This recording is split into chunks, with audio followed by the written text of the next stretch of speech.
if I said today, you know what, I like this idea, I want to launch an NFT project, about how much time would I expect to spend actually making it happen? Probably the variable there is the design, but like if you're getting an NFT design, but assuming your NFT is designed, I don't know, 20 minutes, maybe 20 minutes. So I could have an yeah. NFT Yeah. within, let's say, a half hour. It could be, Yeah. people. Probably quicker. So, okay, What? here's, all right, let me Wait, get Casey's like, the time is great, but what is the cost? How much does it cost to mint NFTs if you go fresh with a nothing. new? Yeah, nothing. So that's what I'm about to show you about. Okay, So, okay, perfect. this is uncut.fm or uncut.network. And so I'm going to come in here. I'm going to log in. You guys are going to see my email inbox too, which who knows what's in there. But so you can log in with MetaMask or you can log in with email. This is also why I love them, is because it's accessible via email. So we're going to log in here. Hopefully this works semi quickly. And they are going to send me a magic link. I don't know if you guys can see this, but of course I'm getting the magic wheel of the rainbow wheel of death right now. Let me ask you another question, Seth, right? Yeah. So it's free to set up. It takes about 20 minutes. But what about on the back end? After I've launched the NFT, like how much time do I need to spend actually delivering the value? Right. Yeah. Yeah. I'll show you. Okay. So I'm going to get login to Uncut. It authenticates it through your email address. And then I should be in Uncut, be able to access my NFTs, be able to buy any NFTs. Okay, so now I'm here. So you can see here, I've launched that 10,000 piece NFT. So I launched that a year ago, even though we haven't done a ton with it. So the show is called The Business. And so I can see really quickly in here, I can see like my account for the NFTs. This is going a little slow. I think it's more my computer than their platform, but I will be able to see in here any of the members. So this is going to populate in a sec. This is the NFT that I created. So this is our community card. People bought that for free. All they needed was a email address. I can see how many members I have. I could see the volume that I traded. It's free. So that changed. This would obviously change if it was paid. And then I can see any discussions I'm having with my NFT holders. So I can communicate specifically with my NFT holders, which is great. And I can do that here. And they can only see those communications. I can add audio files, video files. I can add other content that only my NFT holders will be able to see here. And it's hosted on this platform. You don't have to set up another platform. It's hosted on the platform. Correct. Yeah, it's hosted on this platform. If I want to export my NFT to like my MetaMask or anything, that's all really easy. Minting an NFT is super, super easy as well in here, especially like once you know the process and how it actually works. But yeah, I mean, I'd come in here and I would click and, an image token. I'm not going to go through the whole page, but the next, you set up your benefits on here. So you upload your image, your title, your description, you pick what collection you would want it to go into. If you want it to go into a collection, I would add what benefits. Hey, you get access to Mark every Friday morning. You get access to our private Zoom call. You get access to 1% royalty share. You can add all that stuff. Revenue here, you actually create a smart contract. So like, let's say, I don't know how many of us there are in this room. There's 7 of us. So if I minted an NFT and I said, hey, I want to split the royalties of this NFT between the 7 of us. If all of you sent me your Ethereum wallet addresses, I'd put that into the revenue. And anytime this NFT or this collection is purchased, that revenue is automatically split between our wallets.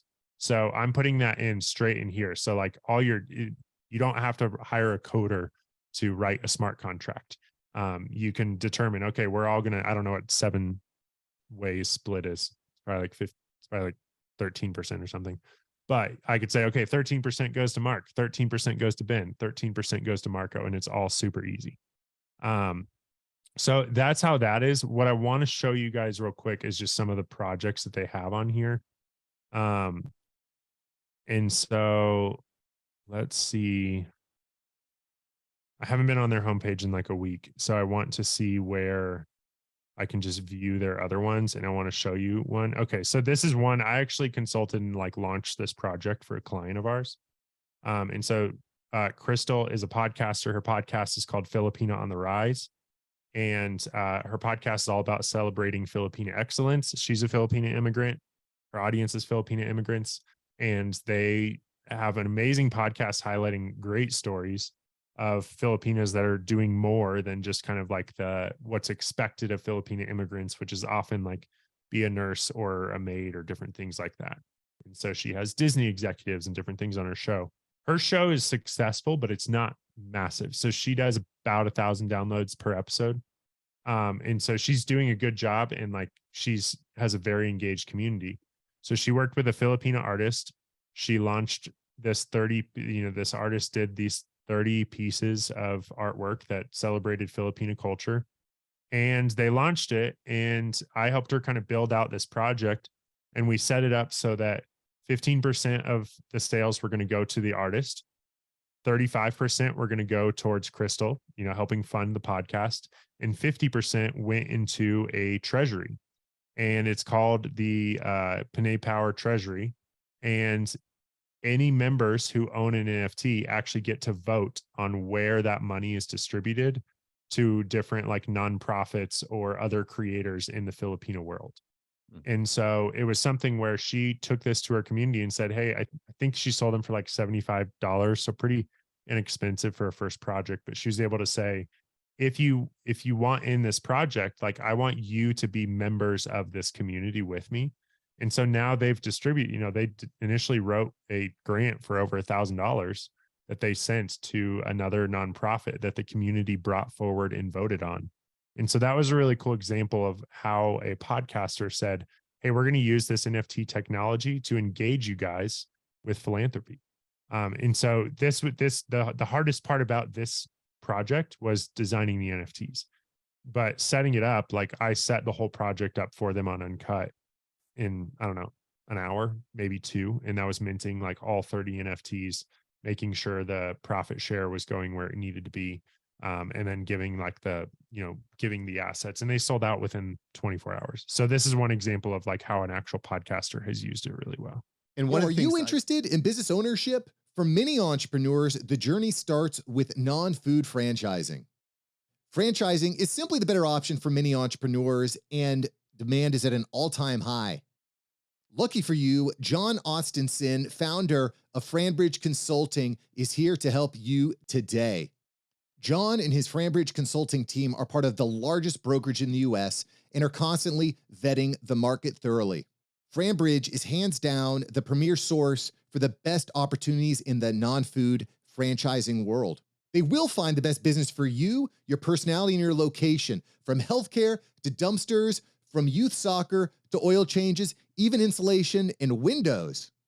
And the best part, it's 100% fee-free, no additional costs to you. You may have heard John on Entrepreneurs on Fire. He has served as an Inc. 500 franchisor, a multi-brand franchisee, and in fact, he's one of the top 1% consultants nationwide. Listen, sign up for a free consultation with the CEO, John, today, not his assistant, not his sales team. Sign up for free with John today at franbridgeconsulting.com. That's franbridgeconsulting.com. And guess what? He's even going to send you a copy of his book for free, Non-Food Franchising. For free book. You got to love it. So go to franbridgeconsulting.com right now. All right, let's get into the episode. And one of the things that I just want to kind of confirm here is she only released 30. She's not releasing 10,000. 30 NFTs, very limited run for her series 1. And if someone wanted to buy it, she just says, here's the link. They go, they put in their credit card, and then it's done. Right? Yeah, totally. Yeah. Carlos, who was on Mark's podcast, here's some of his NFTs. And so he releases an NFT with every episode of his podcast. And then he initially says like, hey, let's, you kind of become like the guardian of, he calls it the guardian. You become the guardian of that episode. And so it's kind of like a digital bookmark where, he gives the ability to like somebody that's listening, and he gets several thousand downloads per episode, but you can see here, like he has 300 members. He can communicate with these members. He knows their name. He knows their email address, and he's communicating with them on a regular basis. And they've initially self-identified out of his community of several thousand people, hey, we want to be your super fans. And the NFTs were a mechanism for him to be able to deliver special benefits and cool artwork. Like, he's put a lot of work into the artwork, and he's done live events with his people too, like NFT gated events. We also did at Podcast Movement last year. I was working with Carlos and Uncut, and I put on a NFT gated party. So the admission ticket was an NFT. The only way you could get into the party was if there was an NFT, and we sent the address. It was a secret location to this party, and any NFT holders got the address an hour before the party started. Nobody else knew where it was. So we were kind of able to like do different things in order to engage community. I know it's 10 o'clock. So the last thing I'll say is a lot of people want to get into NFTs. And I can stay longer if you want, Mark. But a lot of people get into NFTs to make money. Or that's what they're thinking. NFTs are a great way to build community. So this is a community building tool. And I believe money follows community. So if you have an engaged community and you have an active community, there will be money opportunities that follow that. But a lot of people get it backwards. So as you approach NFTs and figure out, is this something you want to learn more about or go into more, think about it from the perspective of community first. Because if you have an engaged community, then that's great. NFTs could be a way for you to take that even deeper. And then money is going to follow an engaged community. So that's kind of I think the important clarifier there is it's a community building tool, happens to be a monetization tool, but that's not where the value is in NFTs. It's in engaging your community. Really cool. Thanks for that walkthrough. I think that was really that last 7 to 8 minutes, like walking me through the steps of actually launching my NFT is really cool. Ben, do you have any questions? I know you were kind of curious about this NFT topic. Any questions for Seth? I could ask a million. I'll ask one because I know mindful of time. So we'll use Mark as an example. So he blows up, becomes massively popular. In the next 10 years, he's the next Joe Rogan. But today he put together, well, you get every Monday with Mark, you get to spend an hour with him. Maybe he doesn't have the time to do that 10 years down the road, but he already contractually said that he would. Right. Wouldn't that put him in a weird position there? Like, how would that work? Yeah. So this is where the accountability for the creator comes in.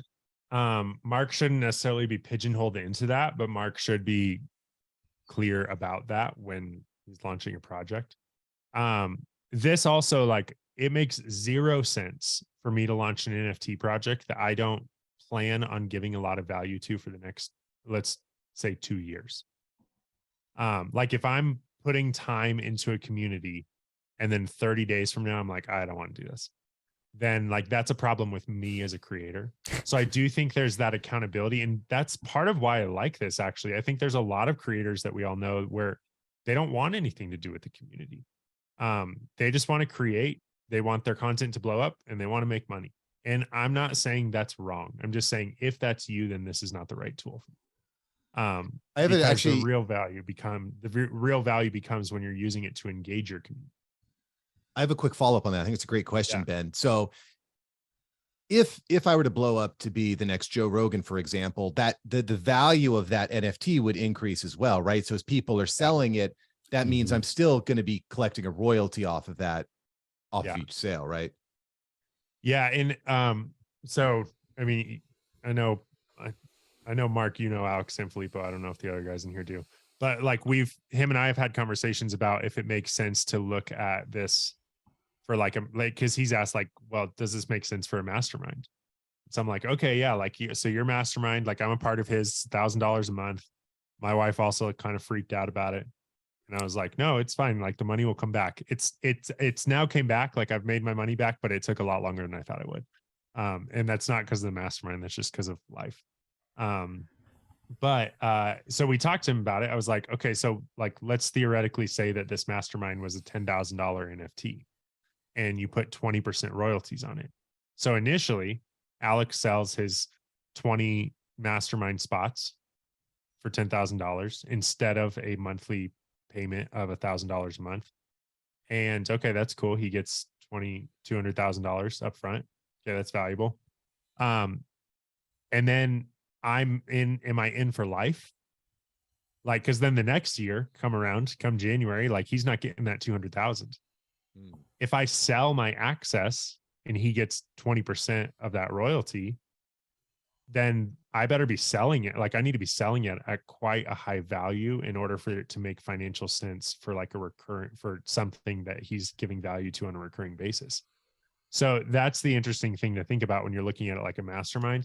I do think that it's possible, like if you put it in the contract and you are clear with your audience, like, hey, this NFT gives you access to the mastermind for the next 12 months. And then every January, we're launching a new membership NFT for that year. And those NFTs can shift ownership throughout the year, but you initially have to re-up. I think that's possible. But I do think that it's like, it's not the perfect use case for everything. Like, I don't think it's the perfect use case yet for like a lifetime mastermind access, because Mark, you need to get paid every month, or you at least every year. You can't keep doing this if you only get paid once by us, unless we pay you what we're probably not able to pay you right now.